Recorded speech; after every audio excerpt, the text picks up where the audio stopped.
तो नमस्कार गाइस, ମୁଁ ଆଉ ଗୋଟେ ବ୍ଲଗ୍କୁ ମୁଁ ସ୍ୱାଗତ କରୁଛି। ମୁଁ ରାଜେନ୍ଦ୍ର।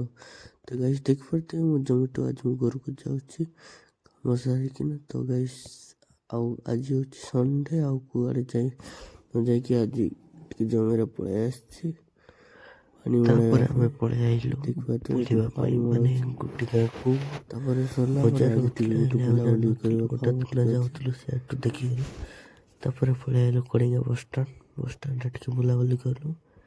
ଏଇଟା ହେଉଛି ନୂଆ ବସଷ୍ଟାଣ୍ଡ, ହେଲେ ଓପେନିଂ ହେଇନାହିଁ।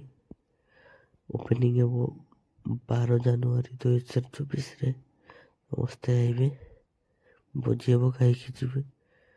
ଦେଖିପାରୁଥିବେ କେବେ ବି। ତାପରେ ଆମେ ଆସିଲୁ ଆଟକୁ, ସାଙ୍ଗ ସହିତ ବୁଲୁଛୁ। ସୋମବାର ଆଟ ଆଜି କଳିଙ୍ଗା। এটা হচ্ছে আটর লোক, মানে ফুল ভিডিও করতে করে নাই, মানে এটা আপ টু মানে ଅଧା ରାସ୍ତା ତ କରିଛି ଭିଡ଼ିଓ, ହେଲେ ବି ଦେଖିଦିଅ ଟିକେ।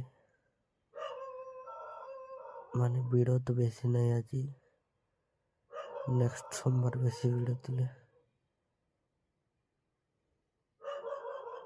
ତ ବୁଲିବା ପାଇଁ ବେଶୀ ଭଲ ଲାଗୁଛି। ମାନେ ସାଙ୍ଗ ସହିତ ଥିଲେ ଆହୁରି ଭଲ ଲାଗିବ, ଏକୁଟିଆ ମଜା ଲାଗିବ ନାହିଁ। ତାପରେ ପହଞ୍ଚିଛୁ ମାମୁଁ ସହିତ ସେ ଗାଁକୁ, ମାନେ ଡାବୁଗାଁ ସାଇଡ଼ରେ ଆସିଛୁ ଗାଇସ୍। ଦେଖିପାରୁଥିବେ ମୁଁ ବସିଛି ଏ ପାଖରେ, ମାନେ ଏ ସାଇଡ଼ ଦେଖିପାରୁଥିବେ ଏଇଟା ହେଉଛି ମାମୁଁ, ଏଇଟା ହେଉଛି ମାମୁଁର। ତାପରେ 2 ଜଣ ଭଉଣୀକୁ ଧରିକି ପଢ଼େଇବାରେ ବ୍ୟସ୍ତ, ମାନେ ପଢ଼ୁଛି। ତାପରେ ସନ୍ଧ୍ୟାବେଳେ ଆସିକି ପଢ଼ୁଥିଲୁ, ଏମାନେ ପଢ଼ୁଥିଲେ, ତାପରେ ମୁଁ ଆସିଲି ଆଉ ମୁଁ ବି ଟିକେ ପଢ଼ି ଦେଉଛି। ମାନେ ପଚାରୁଛି, ମୁଁ କିଛି ପଢ଼ୁନାହିଁ, ବାକି ଏକ୍ଜାମ୍ ପହଞ୍ଚିଲାନି 20ରେ ଏକ୍ଜାମ୍ ଅଛି। ତାପରେ ଆମେ ବୁଲିବାକୁ ପଳେଇ ଆଇଲୁ ଗୁଡ଼ ଫ୍ୟାକ୍ଟ୍ରି।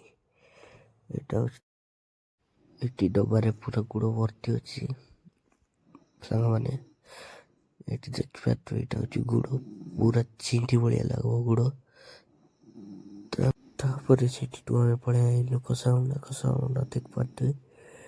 ଆପଣମାନଙ୍କୁ ଗୋଟେ ଦିନ ଫୁଲ୍ ଭିଡ଼ିଓ ଦେଖେଇବି ଗାଇସ୍। ତାପରେ ମୁଁ ପଳେଇ ଆଇଲି ରୋଲ୍ ଖାଇବା ପାଇଁ, ରୋଲ୍ ନାହିଁ, ଅର୍ଡ଼ର ଦେଇଦେଇଛି। ତାପରେ ମୁଁ ଗୋଟେ ପିଇଦେଲି କ୍ୟାମ୍ପା। ମାନେ ଭିଡ଼ିଓ ଏଇଠି ରଖୁଛି, ଆଉ ଦେଖାଇବା ନେକ୍ସଟ ଭିଡ଼ିଓରେ। ରହିଲି, ଜୟ ଜଗନ୍ନାଥ।